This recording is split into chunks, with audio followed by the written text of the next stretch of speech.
वक्फ board की ज़मीन को लेकर सरकार नया कानून संसद में पास करने वाली है। उसके बाद जितनी भी वक्फ बोर्ड की ज़मीन है, उन ज़मीनों को लेकर नए कानून के तहत इस बात को प्रमाणित करना होगा कि ये ज़मीन वक्फ बोर्ड पे आने का माध्यम क्या था, उससे जुड़े दस्तावेज दिखाने होंगे। नोएडा के सेक्टर 62 में मैं मौजूद हूँ। सेक्टर 62 एक प्राइम लोकेशन है। ज़्यादातर इंस्टीट्यूट और कंपनियां यहाँ पर मौजूद है और यहाँ वक्फ बोर्ड की तकरीबन 100 बीघा ज़मीन प्राइम लोकेशन पर है। जो मैं तस्वीर आपको दिखा रहा हूँ, ये ज़मीन वक्फ बोर्ड की है और इसकी जो ज़मीन की अगर बात की जाए तो तकरीबन 100 बीघे के आसपास का ये पूरा रकबा है। प्राइम लोकेशन सेक्टर 62 की NIB चौकी के पास ये ज़मीन है और इसकी चार तरफ जो है बाउंड्री की हुई है। गेट लगाया हुआ है, गेट पर ताला लगा है, अंदर एक स्ट्रक्चर भी बना है। इसके पीछे आप देखेंगे तमाम जो ऊंची ऊंची इमारतें हैं वो नोएडा प्राधिकरण से अधिग्रहण होने के बाद अलॉटमेंट किया गया और उसके बाद उनको ये ज़मीन अलॉट की गई। लेकिन ये पूरा जो ज़मीन का हिस्सा है काफ़ी बड़ा, ये अभी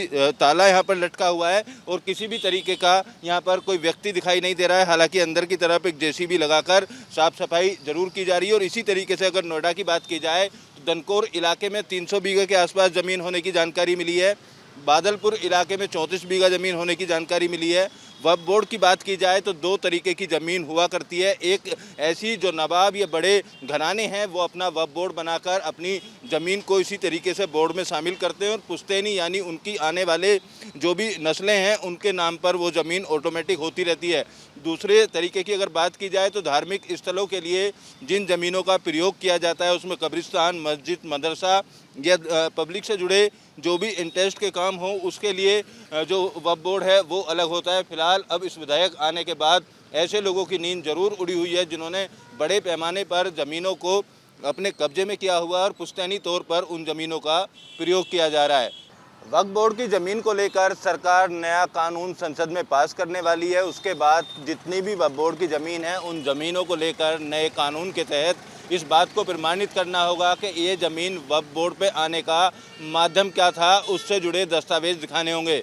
नोएडा के सेक्टर 62 में मैं मौजूद हूँ। सेक्टर 62 एक प्राइम लोकेशन है। ज़्यादातर इंस्टीट्यूट और कंपनियां यहाँ पर मौजूद है और यहाँ वक्फ बोर्ड की तकरीबन 100 बीघा ज़मीन प्राइम लोकेशन पर है। जो मैं तस्वीर आपको दिखा रहा हूँ, ये ज़मीन वक्फ बोर्ड की है और इसकी जो ज़मीन की अगर बात की जाए तो तकरीबन 100 बीघे के आसपास का ये पूरा रकबा है। प्राइम लोकेशन सेक्टर 62 की NIB चौकी के पास ये ज़मीन है और इसकी चार तरफ जो है बाउंड्री की हुई है। गेट लगाया हुआ है, गेट पर ताला लगा है, अंदर एक स्ट्रक्चर भी बना है। इसके पीछे आप देखेंगे तमाम जो ऊंची ऊंची इमारतें हैं वो नोएडा प्राधिकरण से अधिग्रहण होने के बाद अलॉटमेंट किया गया और उसके बाद उनको ये ज़मीन अलॉट की गई। लेकिन ये पूरा जो ज़मीन का हिस्सा है काफ़ी बड़ा, ये अभी ताला यहाँ पर लटका हुआ है और किसी भी तरीके का यहाँ पर कोई व्यक्ति दिखाई नहीं दे रहा है। हालांकि अंदर की तरफ एक JCB लगाकर साफ़ सफाई ज़रूर की जा रही है। और इसी तरीके से अगर नोएडा की बात की जाए तो दनकौर इलाके में 300 बीघे के आसपास ज़मीन होने की जानकारी मिली है।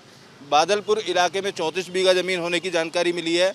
वक्फ बोर्ड की बात की जाए तो दो तरीके की ज़मीन हुआ करती है। एक ऐसी जो नवाब या बड़े घराने हैं वो अपना वक्फ बोर्ड बनाकर अपनी ज़मीन को इसी तरीके से बोर्ड में शामिल करते हैं और पुश्तैनी यानी उनकी आने वाले जो भी नस्लें हैं उनके नाम पर वो ज़मीन ऑटोमेटिक होती रहती है। दूसरे तरीके की अगर बात की जाए तो धार्मिक स्थलों के लिए जिन ज़मीनों का प्रयोग किया जाता है उसमें कब्रिस्तान, मस्जिद, मदरसा या पब्लिक से जुड़े जो भी इंटरेस्ट के काम हो उसके लिए जो वक्फ बोर्ड है वो अलग होता है। फिलहाल अब इस विधेयक आने के बाद ऐसे लोगों की नींद जरूर उड़ी हुई है जिन्होंने बड़े पैमाने पर ज़मीनों को अपने कब्जे में किया हुआ और पुश्तैनी तौर पर उन ज़मीनों का प्रयोग किया जा रहा है। वीडियो जर्नलिस्ट अतुल राज के साथ अमित चौधरी, न्यूज़ नेशन, नोएडा।